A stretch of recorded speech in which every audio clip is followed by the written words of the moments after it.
So, first ride on the XSR900. I just thought I'd take it around the block first before I let Danny get on it, and then we'll figure out where the nearest gas station is. So this is quite a step up from what I had before. It was it was a 150cc bike that I had before.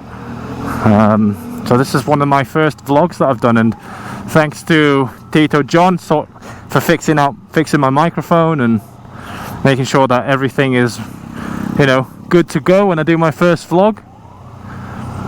So this is Friday night. It's Friday night, and I don't know if I should go on EDSA. Let's see if I can get through this. Cutting through.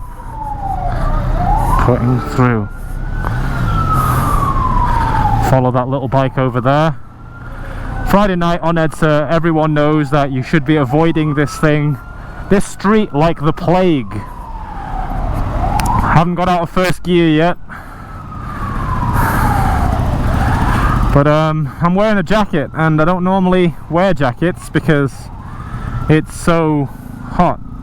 So traction control on, B mode on. Basically the bike is in complete beginner mode, as beginner as can be for a bike of this size. Plan to do a U-turn. Not a U-turn, well yeah, down here. I'm still kind of new to the size of the bike. Friday night. The other side looks nice and clear. I know. I mean, it is quite deadly really if you're in an ambulance, you know, on Friday night down EDSA. We are on our way. Now, I mean, buses just don't give a fuck in Manila.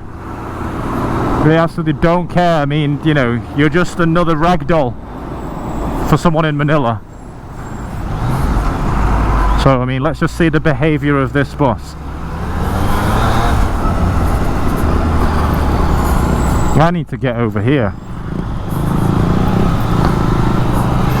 Oh shit. I'll go the next one. At least I can see which gear I'm in. I mean, the XSR does provide quite a lot of power for what I need it for, but you know, I'd prefer to ride a fast bike slow rather than a slow bike really fast. And I'm in first gear doing 31.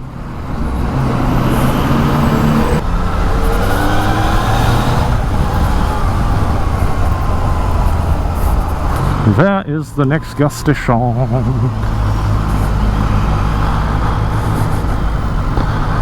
I have my foreign license as well, just in case I get stopped. I'm going to present that today.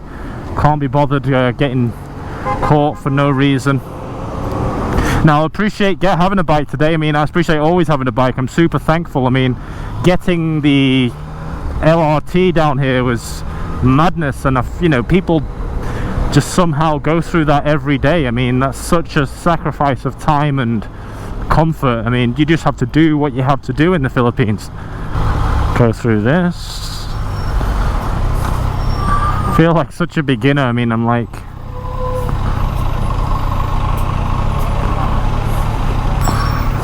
you know, filter. This is as bad as it can get. I mean, going down EDSA on a Friday night. You also have to watch for people getting off buses as well, because they just jump off like it's nothing. I didn't wear a mask today. I mean, I did have a mask when I used to ride all the time. I mean, I don't plan to ride down EDSA all the time. This is just something that is unavoidable. I mean, I could take C5, but that is just as much as a gamble as EDSA. You know, I mean, in terms of cutting through traffic, this is why I got a bike, you know.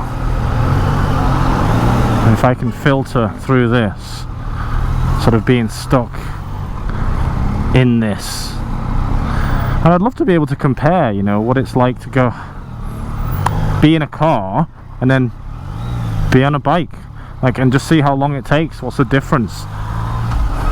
I feel like just jumping off EDSA right now and going through Makati, you know, but let's see. I mean, I think I'll do that, go down to Yala Ave just for a little joyride. I mean, I know there's a gas station around there.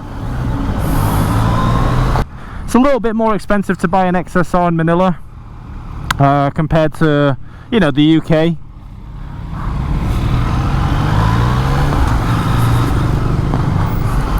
I guess the tax is higher here. And this bumpy arse road.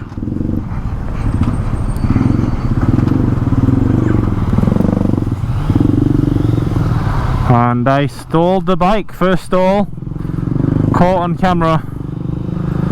You know, I think I've been on this bike for about 20 minutes now.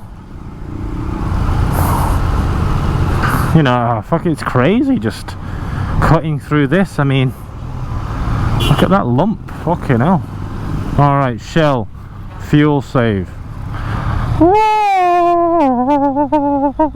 It is now clear. This is Bel Air. I used to live there as a kid. I remember being this slow when I first got my other bike, so I know this is an indication of how I generally travel.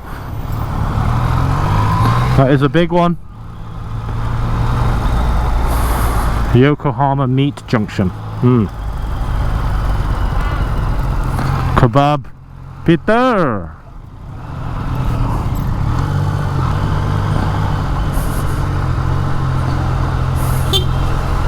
Push to the front. Push to the front.